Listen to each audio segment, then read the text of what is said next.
It all began with a shaving nick. As the razor slid under my chin, removing a thin layer of shaving cream, my hand suddenly twitched. A sharp pain shot through me as I watched a drop of blood trail down my neck, staining the collar of my white shirt before I could grab something to stop it. "Great. Just perfect," I muttered, stomping out of the bathroom while unbuttoning my shirt. The closet door creaked open as I roughly shoved my shoulder against it. Damn muscles are out to get me, I thought, fuming as I searched through my clothes for a fresh shirt. It seemed that my muscle spasms always showed up at the worst moments. They never bothered me when I was just relaxing on the couch. Instead, they loved to strike when I was shaving, cooking, or splitting wood in the backyard. Activities where one wrong move could lead to disaster. I'd had plenty of close calls, almost slicing my arm open with a knife or barely avoiding an axe blow to my calf. All because of these random spasms. Damn ticks, always out to sabotage me. Luckily, before I ran out of time for work, I found a relatively clean black polo at the bottom of a shirt pile. My frustration started to fade, and I could think straight again. I knew it was a childish thought. My muscles weren't conspiring against me, just like traffic jams or rain on my birthday weren't. But this was the first time a spasm had actually gotten to me. I chuckled, imagining myself bowing to a giant hand muscle, acknowledging its victory. Back in the bathroom, I patched up the small cut on my jaw and threw on the cleanish polo, letting my frustration dissolve completely. But as I stepped outside, a new unease crept over me.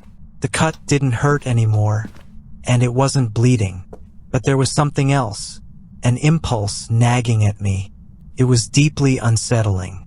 From the moment the razor nicked my skin, I had this overwhelming urge to pull at the wound, tearing it open wider with my fingers, making it bleed more.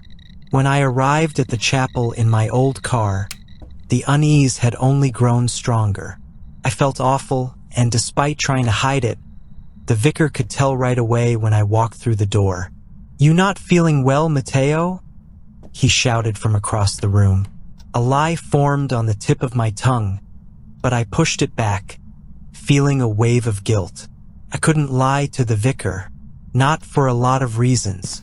For one, he was a man of God and my boss. Lying to him would put both my soul and my job at risk.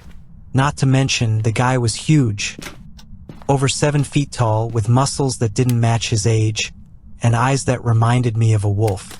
Lying straight to him didn't seem like a good idea, but a lie of omission that I could manage.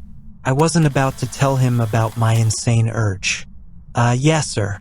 I'm not feeling well. Nicked myself shaving this morning. Maybe it's infected. I haven't been right since." The vicar's face changed to one of serious concern. Before I knew it, he was at my side. His massive hand gripped the back of my neck and pulled my head to the side, positioning the cut directly under a light. He ripped off the Band-Aid and examined the wound. Well, a regular Band-Aid won't do, Matteo. Let me get something special for you." "Special? What do you mean, sir?" I asked, completely confused by his reaction to what seemed like a minor cut. "I'll show you. I have something in my office, a holdover from my Peace Corps days. Stay here. Sit down and rest." As he left, I did as he asked and sat down, the strange urge still gnawing at me, demanding I tear the cut open even more. I shut my eyes and gripped my hands together against my forehead, praying for some relief that never came. When the vicar returned, he held a small square of thick, unusual medical dressing. No brand name, no adhesive strips. It was unlike anything I had ever seen. He placed it over the cut, ensuring it covered it completely.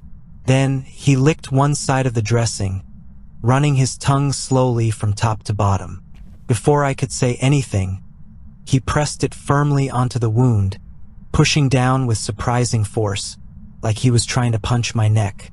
To my surprise, the special bandage worked wonders. Not just for the cut, but for that strange impulse. Right before it touched the wound, the urge grew stronger, louder, almost unbearable. But once the bandage settled, the urge started to fade. It wasn't completely gone, but it was much weaker. The bandage seemed to seal the wound and calm my mind at the same time. After about 30 seconds, the vicar removed his hand. I rubbed my neck, which was sore from the pressure, and noticed something strange. The bandage had already fused with my skin. Later that night, lying in bed, I ran my fingers over the spot where the cut had been, trying to figure out what the material was. Eventually, I fell asleep, still tracing the area, even though I couldn't feel the edges of the bandage anymore. It was as if the vicar had grafted the bandage onto my skin.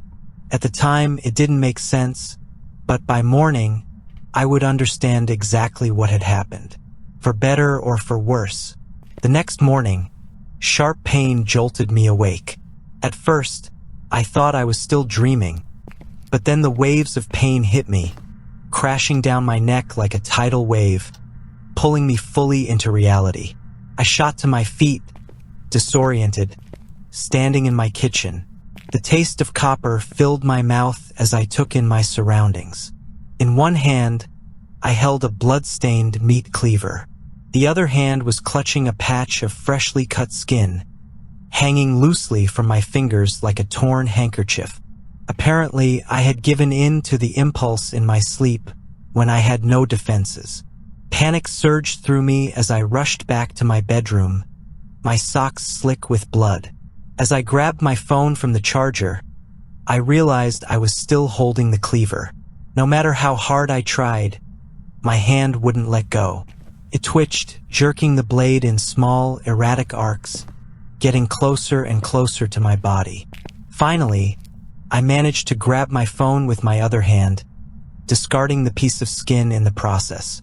Another surge of pain shot through me, this time in my thigh.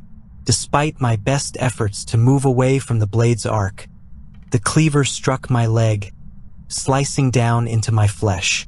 I screamed in pain, the sound echoing through my apartment, making my head pound. With blood-streaked fingers, I dialed 911 as the cleaver continued to carve into my skin. Only when I got my hand under control did I manage to pull the blade away from my leg. The spasms subsided, and I let go of the cleaver, watching it drop to the floor. While waiting for the 911 operator to pick up, I examined my injuries. There was a diamond-shaped flap of skin hanging by a thin thread from my leg, revealing something beneath. Time seemed to slow. I expected blood to pour from the wound, but there was barely any, no muscle, no bone. Instead, beneath the skin, I saw a black and white tattoo of a paper lantern, now visible only after the cleaver had carved through layers of flesh. Confusion flooded my mind like a second heartbeat. I'd never had a tattoo. Hello? Mateo? The call had finally connected, but I hadn't reached a 911 operator. It was Vicar Emilio on the line. Emilio, I need you to call a dash. Before I could finish, my hand shot to the floor, grabbing the cleaver's sticky handle with lightning speed, the blade pointing back at me. Without thinking, I swung the cleaver up, burying the blade in my forehead. Then, I pulled it down across my nose, my chin, my throat, splitting me nearly in two. But I didn't die. When I hit the floor, it felt like only part of me had fallen. It's hard to explain, but I'll try my best. Maybe unzipped is a better way to describe it. From the floor, my vision became unervingly clear. One I saw into the bedroom, the other looked down the hallway. But the images didn't align. They were disconnected, like an impossible 360-degree panoramic view of my apartment. Then, the eye facing the hallway saw a bloody foot land just inches from its view, followed by the rest of a body, coated in thick red-brown blood. The figure staggered down the hallway, stumbling with every step. Just before it rounded the corner, there was a loud crash, followed by splintering wood. The bloody figure let out a grotesque, wet scream, spinning around in fear, but there was no escape. Could barely move, let alone outrun what was coming for it. Vicar Emilio had transformed. Now he was a predatory form, his limbs unnaturally long 3 feet each. His head had elongated, and his neck and skull scraped against the ceiling, unable to fully fit in my apartment. With one hand, Emilio grabbed the blood-covered figure by the head, holding it in place. His other hand snaked down the hallway, like a viper, until it grasped me. I slid across the floor as the vicar dragged me toward the man whose body had just been vacated. The man with the lantern tattoo. With swift, precise movements, Emilio covered me over the figure like plastic wrap over gingerbread dough. When more skin was needed to patch or seal an area, skin would grow from the center of his chest, and he'd tear off a piece to apply. The man's gurgling screams faded as he became entombed in me, eventually silenced completely once I had been reformed. You might be wondering why I'm posting this. The answer is simple. He asked me to. It turns out everyone within a 10-mile radius is just like me, an extension of the vicar with someone else trapped inside. Emilio can't reproduce. This is his alternative. Some of us know what we are, some of us don't. So here's what the vicar told me to share. He's been here for months, and there are already thousands of us. It's only a matter of time. When your time comes, please don't resist like the man with the lantern tattoo. Accept your erasure, like falling into a peaceful sleep. We can all be the vicar's children. In fact, you may already be one. You just don't know it yet.